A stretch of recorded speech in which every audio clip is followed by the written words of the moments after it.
E é nesse momento que acontece aquele fatídico erro do filme de acabar finalizando a história com a Dorothy decidindo voltar pra casa e acordando de um sonho. Ai, gente, isso é tão broxante. Oi, gente, tudo bem? Que Meu é nome é aquele Marcos. isso com o Zé no final. E vamos lá, porque a proposta aqui é aprofundar um pouco na produção do filme Mágico de Oz de 1939, do diretor Victor Fleming. Bem, pra gente falar por que esse filme foi produzido, a gente precisa falar um pouquinho do histórico dele. Primeiro que ele se baseia num livro do mesmo título do filme, do autor L. Frank Baum, de 1901. E esse livro ele foi um best-seller desde o lançamento dele, né? O autor ele já tinha alguns outros livros de sucesso, mas esse ele ficou como best-seller durante 2 anos seguidos após o lançamento. E o que acabou originando 14 outros livros dentro da mesma saga de continuação deles. Os 14 são o número de livros que foram escritos pelo autor. E aí, fora esses 14 livros, a gente tem mais ou menos a base de 40 e pouco, quase 50 livros que são continuação dessa saga, que foram escritos por outros autores, que foram convidados ali pelo spoiler do autor. E aí, fora esses livros que são de continuação da história, nós temos outros que já somam com mais de 100 livros que são dentro do universo, que são contados como se fizessem parte do universo de Oz, porém essa demanda, né, esses mais de 50 a mais que já foram escritos, eles não são considerados como a história continuação. Eles são histórias alternativas, visões diferentes das histórias de Oz, tanto que a gente tem aí essa produção de Wicked que tá para sair no cinema agora no final de 2024, que ele é uma dessas histórias alternativas, né, que na quadrilogia do Maguire, que é esse autor, ele escreve uma versão alternativa como se a Glinda, a bruxa boa do norte, fosse amiga de universidade da Elphaba, a bruxa má do oeste. Que ali na história do L. Frank Baum, elas são adversárias. E aí, com o sucesso grande que os livros do Mágico de Oz continuou tendo durante décadas depois de ser lançado, e também com a Disney tendo lançado um filme em Technicolor também, ali em 1937, que é A Branca de Neve e os Sete Anões, que foi o maior filme feito naquele período. E aí, com esse sucesso, todos os outros estúdios queriam ter o seu Branca de Neve e os Sete Anões. E aí foi onde a MGM estudou alguns projetos e um produtor novo que tinha entrado na MGM sugeriu o Meyer, né, que é o co-fundador da MGM, a fazer a produção do Mágico de Oz. E aí, em 1938, no início ali, em janeiro, a MGM compra os direitos do Mágico de Oz e já dá a cartada para começar a produção, contratando 3 roteiristas independentes e também contrataram alguns musicistas bem famosos da Broadway para conseguir já ir formulando as músicas que seriam utilizadas no filme, ele sendo fantasia ou não. O filme, no final das contas, ele acabou sendo dirigido, a maior parte dele, pelo Victor Fleming, que é o diretor que encabeçou o projeto na maior parte dele, porém o projeto já tinha passado por outros diretores antes e também depois do Victor Fleming. E assim, o roteiro ele passou por várias refações e inclusive uma delas que quase chegou a ser aprovada é que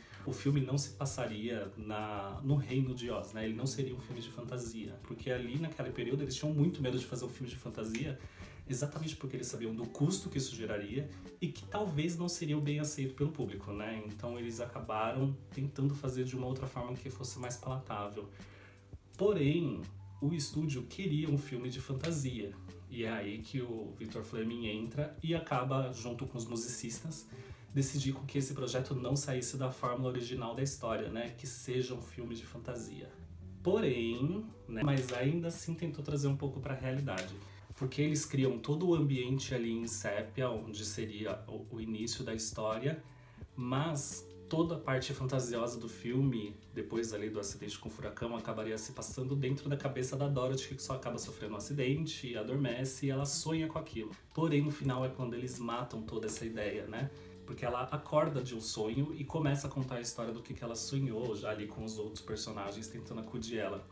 Mas no filme, quando eles fazem isso dela acordando do sonho, mata a história e também mata as chances de ter uma continuação no filme. E assim, eu entendo o filme não ter uma continuação porque eles realmente não sabiam se ele ia fazer sucesso ou não. Era isso que eles esperavam, né? Porque ninguém faz um filme pra fracassar. Porque o custo de produção do filme foi muito alto. Então isso daí conta muito em como que você vai contar essa história pras pessoas e ali tentar concluí-la de certa forma em um filme só amarrando. E a questão do roteiro também, do filme ser fantasioso ou não, contava muito da produção do filme. Era um roteiro muito difícil de você adaptar em um live action, principalmente. Porque cada decisão que você tomava dentro do roteiro, de o que deveria estar dentro do filme, o que deveria acontecer, o cenário, isso encarecia o filme, cada decisão que seria feita. Porque é um cenário a mais que você tem que construir, às vezes personagens a mais que você tem que criar, tempo de produção e de cena, de locação de estúdio, que no caso não é uma locação, né, era o estúdio da própria MGM, mas quanto tempo aquilo dali fica montado é gasto que vai gerando. Para vocês terem noção, a complexidade de como aquilo foi feito e o empenho do estúdio em querer finalizar aquilo da forma mais rápida possível para que não gerasse muitos gastos extras, é que um filme hoje em dia 2024, né, os filmes normalmente eles têm 1 ano ali de pré-produção até começar as filmagens. O filme Mágico de Oz, ele foi pré-produzido, filmado e lançado em 18 meses. Ele foi de janeiro de 1938, quando eles compraram os direitos autorais, e em agosto de 1939 o filme já estava sendo lançado. E assim, é difícil você fazer em tão pouco tempo um filme tão grande do jeito que ele foi, com tanta excelência. Mesmo que assim, aos custos de a gente sabe que aconteceram alguns acidentes, alguns repercursos ali no meio do filme, porém o filme foi produzido. Curte o vídeo, compartilha se você puder, se inscreve aqui no canal e aí a gente continua aqui. E uma das decisões que o estúdio acabou tomando para conseguir fazer com que o filme ficasse um pouco mais barato do que eles normalmente ficariam foi que ele seria construído totalmente internamente. Então o filme ele foi todo produzido dentro de estúdio. Porque quando você trabalha dentro de estúdio, você vai construir tudo que você precisa, né? Isso daí é caro. Porém, você não vai ficar dependendo de outros tipos de problema que podem acontecer no percurso. Como, por exemplo, o clima atrapalhar dentro das filmagens. Isso é bem comum quando você está em locação externa ou em algum outro cenário. E aí todo o filme acaba ficando dentro do controle do que a produção precisa para que aquilo seja executado o mais rápido possível. E ao todo, para esse filme, foram construídos 60 sets, que eram todos cenários completos, complexos, e o fundo deles eram todos painéis pictóricos pintados. E então ali, né, já com a ideia de que seria um filme de fantasia e já com o roteiro aprovado, eles começam a desenvolver todos os cenários que seriam construídos. Inclusive os grandes painéis que demoraram muito tempo para ser feito. E a princípio, quando a gente pensa em painel pictórico, a gente pode até imaginar que vai ser algo muito tosco. Mas ali naquele filme eles acabaram pensando com muita inteligência em como fazer com que todos esses painéis fossem agregados dentro do cenário que eles estavam construindo. Foi feito com tanto cuidado que em alguns momentos a pintura do fundo se mistura com o cenário e às vezes você não consegue nem identificar o que é pintura e o que não é dentro daquilo. Assim, as pinturas, a gente sabe que elas não são realistas, né? Eles não trabalham com o realismo, mas eles decidem trabalhar pelo abstrato e o expressionista dentro das imagens, porque aí quando você tem o cenário expressionista, as imagens de fundo também indo para esse lado, os traços cartunescos acabam se misturando. Então aí a gente tem cenários extremamente complexos, como o do Castelo Expressionista da Bruxa, que a gente não consegue identificar o que é e o que não é pintura, quando na verdade é tudo ali pintura. Em um outro cenário é feito uma maquete onde eles vão interagir com aquilo, mas na real a maioria do que está aparecendo é pintura dentro do cenário. E mesmo quando aparecem atores ali interagindo, não fica tosco. E o único cenário, exatamente, que é porque eles queriam um realismo que destoa de tudo que foi pensado para a produção do filme como fantasia, é obviamente o Kansas, né? Que é onde a Dorothy mora e é onde o filme acontece todo em sépia, inclusive, para a gente ter essa diferenciação de um mundo real para um mundo de fantasia. E assim, esse contraste foi uma coisa muito corajosa. Eu acredito que tanto o diretor e os artistas que estavam trabalhando no filme decidiram fazer junto com o estúdio. Porque o filme, na época, ele estava sendo vendido como um filme com uma nova tecnologia de cor e, sei lá, 15, quase 20 minutos do filme é todo em tons de sépia, para um filme quase o quê? De 1h30, 1h40, boa parte dele é sem cor. Mas eles fizeram exatamente isso daí para trazer o público para dentro da história e quando chegar no mundo de fantasia você tem esse contraste gigantesco de tons de sépia para o Technicolor. E pro Kansas a gente tem um efeito especial que foi feito naquela época mais complexo que foi pensado pro filme inteiro, que é o furacão, que ele tinha 39 metros, ele foi construído dentro de estúdio porque eles não sabiam como construir isso daí ou filmar de uma forma que ficasse realista o suficiente. Então a ideia foi que esse furacão ele ficava dentro de um galpão em um cenário de fundo e o cenário do Kansas na frente. E esse furacão, ele foi feito de tecido em uma estrutura circular. Então, a parte de cima do furacão ficava fixado no galpão em cima e ele girava dentro do próprio corpo, né? E a base dele ficava fixada em um trilho em formato de S dentro do cenário.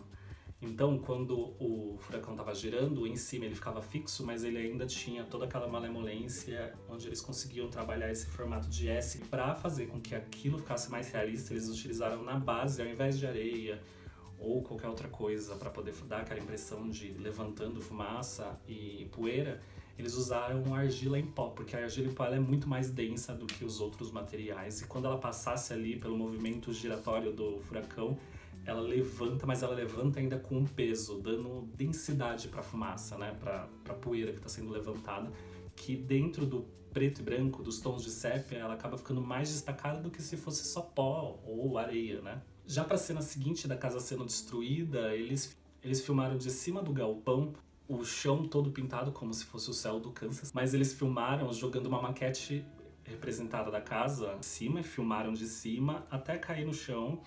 E para ter esse efeito de que ele está sendo sugado pelo furacão, eles, na filmagem, no recorte, eles colocaram a cena invertida, parecendo que a casa tá levantando mesmo. E no Kansas também acontece, a cena reverbera aí por 85 anos, não por acaso, que é a música Over the Rainbow. Que essa música, inclusive, quase foi cortada do final do filme. E, inclusive, foi cortada depois do lançamento dela, porque eles achavam que o filme ficava muito maçante e muito longo com aquela cena, mas aí, por demanda das pessoas, a cena acabou voltando pro filme. E ela foi a última música composta pela dupla que foi contratada para fazer as músicas de todo o filme, porque eles sabiam da importância daquilo e é o que ia dar o tom à história, né? Porque dentro do Over the Rainbow, né, que é o que ela conseguia enxergar e é o que leva ela pro mundo de Oz, é o arco-íris, que é a única coisa que ela consegue enxergar em cores dentro do universo em tons de sépia dela. Bem, e aí depois do Kansas a gente tem a virada mais, assim, eu não consigo ver nenhum outro filme onde que tem uma virada tão bonita e tão mágica quanto o Mágico de Oz, que é quando a Dorothy está saindo de dentro da casa dela, ela abre a porta e ela vê o mundo colorido do lado de fora. E essa virada foi feita muito para tentar ressaltar o Technicolor que estava sendo desenvolvido e trabalhado para aquele filme. Que até é falado que o Mágico de Oz virou Technicolor e Technicolor virou Mágico de Oz, de tão impressionante o jeito que eles conseguiram usar esse método pro filme e como virou de referência para as outras produções que vieram mais pra frente. E para construir essa cena, o que eles fizeram depois que o mundo da Dorothy cai em Oz, eles já estão filmando com a câmera em Technicolor, mas eles pintam todo o cenário dentro da casa da Dorothy, inclusive a roupa da Dorothy é em tons de sépia para que, né, não apareça as cores ali na câmera Technicolor, para quando ela abrisse a porta da casa dela, o fundo tá colorido e dentro tá em tons de sépia. Então aquilo foi feito na mão, né? Não teve efeito especial. Efeito especial a gente pode considerar esse negócio de você pintar para poder transformar, mas efeito especial, eu digo digital, qualquer coisa, porque malemar existia computador naquela época. Só essa escolha de que o filme seria em cores fez com que todo o filme se adaptasse e girasse em torno disso. Além de tudo ter que estar muito colorido, todo o estúdio tinha que ser muito bem iluminado. E quando você ilumina muito um estúdio, no seu máximo, você usa muitas lâmpadas. E as lâmpadas que usavam para fazer esse filme eram lâmpadas à base de carbono. Então ela queima e gera fumaça. Então de hora em hora eles tinham ali que abrir o estúdio para dissipar o calor que estava dentro da quantidade de lâmpadas que estavam queimando e saía fumaça. Assim, como os cenários eram construídos, tudo era muito grandioso, os cenários eles eram feitos de uma forma que tivesse visão ampla para que eles pudessem explorar aquilo dentro do filme no máximo que ele pudesse. E isso daí explica muito porque tem cenas longuíssimas em cada um dos cenários que foi construído. Então você tem profundidades longas de cenário construído. As casas que ficam no alto, dentro do reino dos Munchkins, que são em formato de cogumelo, as flores, as fontes, coisas que são a perder de vista até chegar no painel lá no fundo. E a cena logo depois, né, do reino dos Munchkins é a do milharal, onde a Dorothy encontra o espantalho. Ele foi um dos maiores painéis que eles construíram para a cena, porque ele é um painel todo contornado do cenário, onde eles pudessem fazer várias cenas de gravação de dança, né? O painel, pra vocês terem noção, ele tinha 122 metros de comprimento e 8 metros de altura, exatamente para dar essa liberdade de criação dos personagens e eles conseguirem interagir isso Tanto que essa cena do milharal ela é cortada praticamente na metade. A continuação do milharal já é a floresta onde a Dorothy encontra o Homem de Lata, né? A roupa dele tem a ver com o cenário, que é um cenário meio desgastado, assim como ele. Mas ali tem muito aspecto de alumínio, quando na verdade é um couro engomado que ele fica duro, né? E o óleo que eles usam pra ficar aplicando no Homem de Lata pra ele voltar a se mexer é calda de chocolate. E aí o engraçado dessa fantasia, que não é tão engraçado assim quando você tá usando ela, que o ator ele não podia se mexer direito ou sentar. Quando ele queria descansar, ele tinha que deitar numa rampa e ficar ali pra descansar. Quando ele tinha que voltar a cena, eles colocavam ele na posição normal e aí ele andante. Já no... a gente sabe que a maquiagem no cinema, não só no cinema, mas a maquiagem no mundo real, por mais que o filme também esteja no mundo real, mas a maquiagem para cinema ela era feita de uma forma muito diferente. Então, as composições dos materiais, não existiam muitos estudos. Isso foi, conforme o passar dos anos, sendo formulado e elaborado com um pouco mais de cautela. Então, são criados composições, materiais. No caso do Homem de Lata, então o que eles fizeram? Para pintar o rosto dele, inicialmente eles estavam usando um pó de alumínio, e era alumínio mesmo, alumínio, sabe? A lata de refrigerante que você bebe, então era um pó daquilo. Então eles passavam com o pincel no rosto dele todo, iam grudando passavam um creme ali, formavam uma película e jogavam aquilo no rosto dele. Durante toda a sessão de ensaio fotográfico, tava tudo tranquilo, fizeram os testes de maquiagem, tava dando tudo ok, e aí iniciaram as filmagens. Ele chegou a gravar alguns dias de produção, e aí, depois, se eu não me engano, de 2 semanas que ele já tava lá fazendo parte do elenco, né, de certa forma, em gravação ou não, ele foi pra casa e não conseguiu mais respirar. Ele foi internado às pressas e teve, claro, né, o pulmão dele tava todo selado com alumínio, né? Então aquele alumínio secava no rosto e ficava só o pó mesmo. E aquilo ele ia inalando, até que chegou o ponto de já não ter mais passagem de ar. Foi afastado do filme, infelizmente, porque ele era um ator que tava ali querendo muito interpretar aquele personagem. Desde o início ele já foi pra isso, já tinha pedido pra ser convidado a interpretar o Homem de Lata, mas no final das contas acabou tendo que ser afastado por esse acidente. E aí, posteriormente, o que eles fizeram? Eles desenvolveram para aquele filme uma maquiagem de alumínio também, ainda com alumínio na composição. Alumínio, pó de alumínio, gente. Não tô falando alumínio do desodorante que vocês usam hoje em dia, que é para fixação. Mas era uma pasta de alumínio daquela cor. Então ele passava no rosto e ele não secava. Ela se mantinha ali como... Então ela se mantinha como pasta no rosto e era retocada com frequência. Ele só não podia consumir, comer, beber, nada, enquanto ele tava com aquela maquiagem. Então ele ficava lá no canudinho e tá tudo certo. Já no próximo cenário, que é uma floresta muito mais densa, que é onde aparece o leão, que eu acredito que foi uma das fantasias mais complexas para serem feitas. Complexas no sentido de usar, porque eu acho que para fazer foi bem fácil, porque ela já estava feita, né, na natureza. Por quê? É um leão de verdade, não o personagem, a roupa. Pegaram uma carcaça de leão mesmo, tiraram tudo ali o que era e remontaram ela dentro das proporções que iam ser necessárias para o personagem poder utilizar a roupa. Então aquilo na verdade era um macacão com um corpo de leão de verdade. Ai meu Deus, coisa mais horrorosa pra se falar. E aí aquilo era muito quente, obviamente, né? Então o que eles falam no cenário é que ele era o ator que mais sofria com o calor, daquele monte de luz, aquela roupa fechada, quente, que não tinha saída de ar, porque era um corpo fechado, e que ele vivia com abotoaduras abertas da roupa, e toda hora alguém dava bronca, ele tinha que ir lá fechar pra conseguir continuar dentro do personagem. Fora também aquele monte de pelo, aquela também de verdade, com perucas também, né? Mas já curte o vídeo, já compartilha ele de novo com mais alguém que você não compartilhou da primeira vez. Se inscreve no canal, por favor, porque esses vídeos são assim um bálsamo para eu poder fazer. E aí no cenário logo seguinte, quando eles saem para poder, né, viver a aventura deles e encontrar o Mágico de Oz, eles acabam entrando dentro do campo de papoulas, que eles construíram um campo gigantesco de papoulas, das papoulas que são enfeitiçadas para que ela adormeça a Dorothy e os personagens deles e que eles mudam de inanição, né? Mas aí na história a Glinda faz nevar, né? E aí essa neve faz com que eles acordem de frio. Essa neve que foi feita nada mais do que era amianto granulado para parecer assim uma neve. Tanto que você vê que na questão plano parece um isopor, né? Eu achava que era isopor, mas não, é um amianto. Que ele desce muito mais suavemente, não gruda no corpo do jeito que o isopor gruda. porém tem uma coisa no amianto que é uma característica, assim, do material, né? Ele é tóxico. Mas ali a gente tá falando de 1938, ninguém tá preocupado com isso. Outra técnica que foi usada muito dentro do filme ali, em diversas cenas, tanto quanto a Dorothy ali dentro da casa dela, no início do filme, vendo as cenas passando na janela, quanto as cenas que são filmadas da bruxa vendo dentro do globo, ou até mesmo o próprio Mágico de Oz aparecendo com uma cabeça gigante. Todos esses foram feitos com técnica de dupla exposição. Então eles faziam aquela filmagem complexa inteira e depois, na hora de filmar, expor novamente esse frame, eles expunham de uma forma onde as outras cenas ficassem dentro desse vazio, né?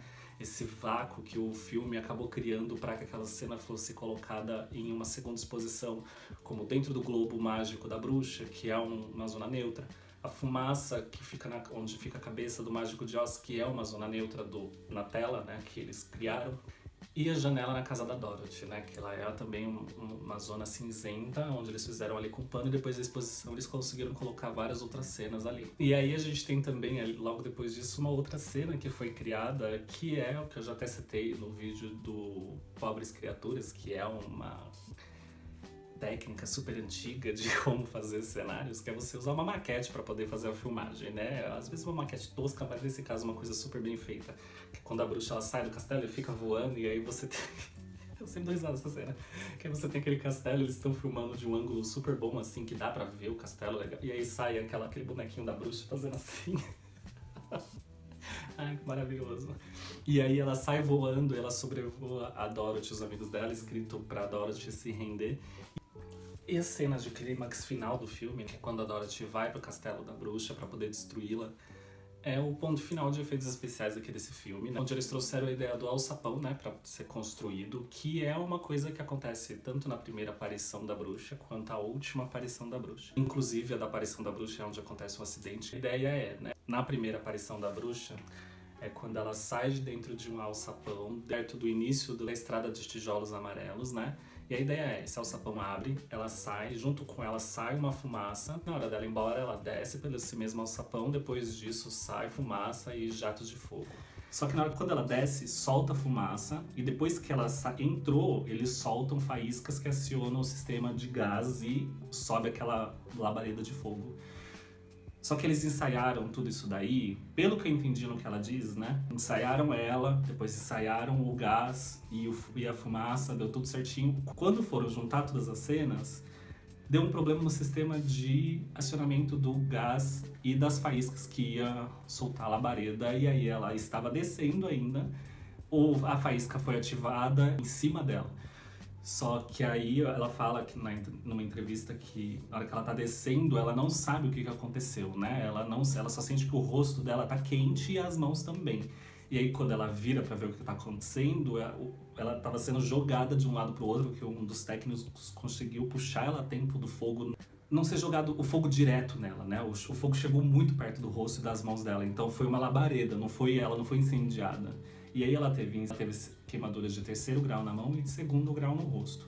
E a maquiagem que ela estava usando era com base em mercúrio. Mercúrio é tóxico. E aí o que aconteceu foi que ela ali mesmo eles já começaram a remover toda a maquiagem dela com álcool para não acontecer nenhum tipo de infecção.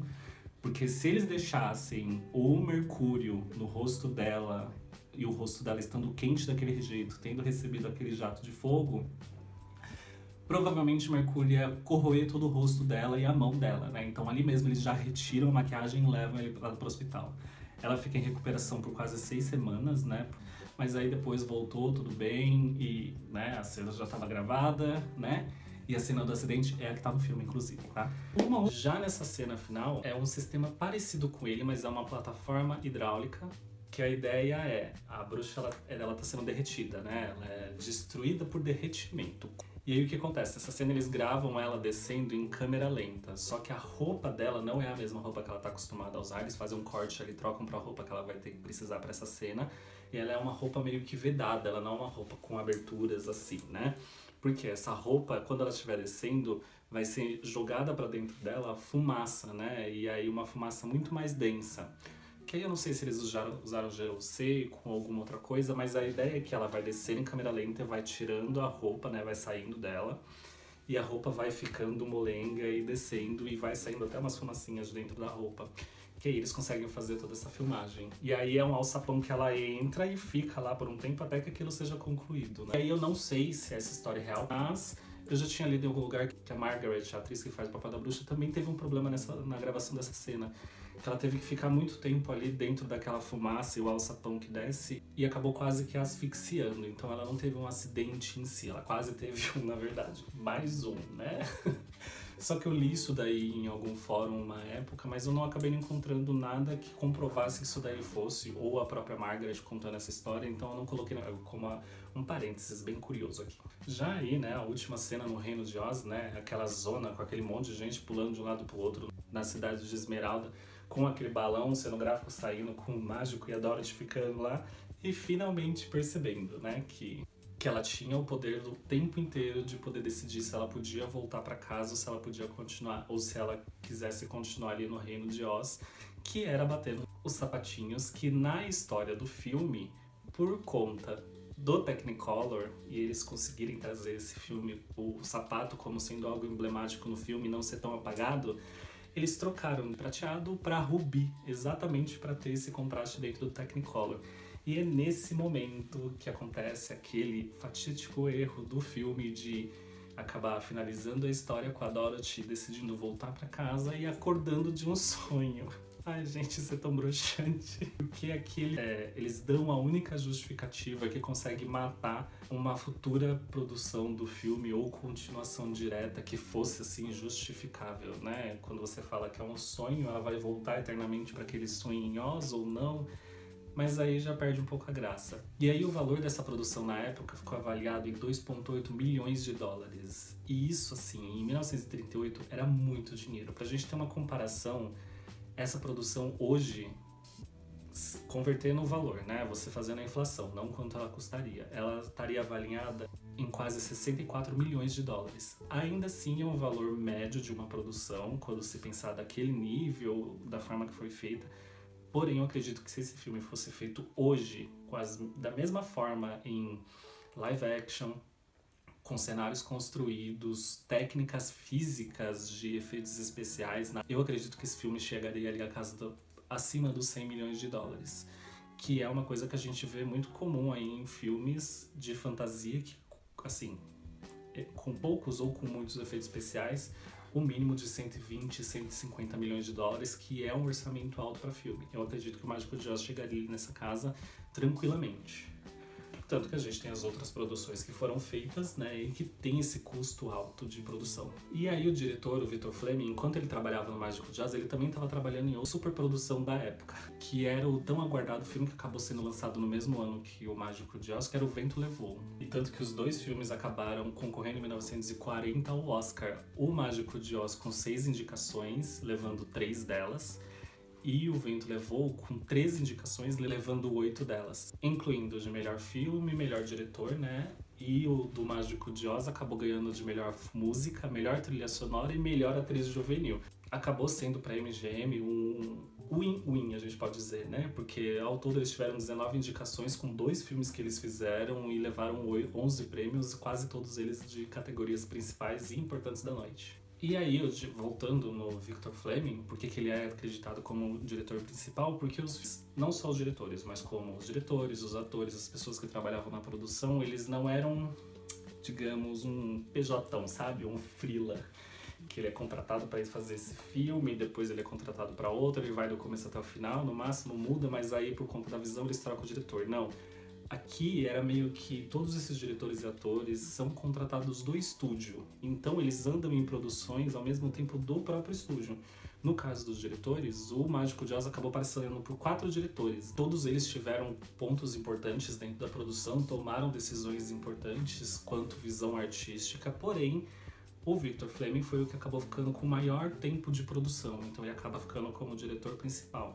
A mesma coisa com os roteiristas, porque aqui a gente tem 14 roteiristas que participaram da produção do Mágico de Oz, sendo no final acreditados só 3, que é o que tem os que tem a maior porcentagem ou que trabalharam mais tempo dentro do produto. E falando do futuro do filme, né, ele não teve a repercussão ele teve, né, porque foi um sucesso muito grande durante que ele foi lançado. Eram feitas várias sessões durante o dia. E na sessão principal ali de lançamento, tinha a Dorothy fazendo ali uma apresentação de Over the Rainbow no final da sessão. Mas o filme, ele meio que não foi um fracasso, mas ele não se pagou, pelo menos ali naquele primeiro momento do lançamento dele. Mas conforme foi passando o tempo, ele teve vários relançamentos, sempre voltava a ser passado nos cinemas, e conforme esses relançamentos ele foi tendo muito sucesso. Mas o segundo sucesso gigante do Mágico de Oz foi que ele passava nas televisões dos Estados Unidos em épocas especiais. Então virou também que tradição assistir-se o Mágico de Oz em dia de ação de graças, Natal ou qualquer outra data que fosse comemorativa ali importante. Porém, todas as pessoas que assistiram o Mágico de Oz na televisão viram ele sempre em preto e branco, não tiveram a mágica de conseguir ver aquele filme em cores como foi feito dentro do cinema. Então o filme ele não era nem em tom de sépia, era preto e branco por conta da televisão.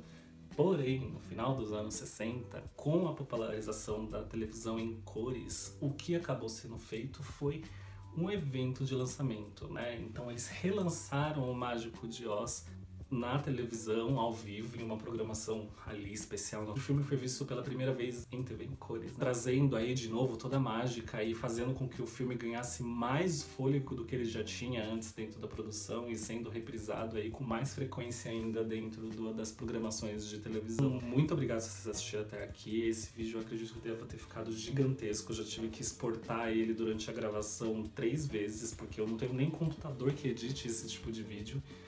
Vamos ver como é que vai ser, torcer pra dar tudo certo. Então, por favor, curta esse vídeo se você viu até o final. Se inscreve no canal, compartilha o vídeo e salve ele pra você poder rever o filme e depois vir ver esse vídeo de novo e comparar as coisas. Espero que vocês tenham gostado.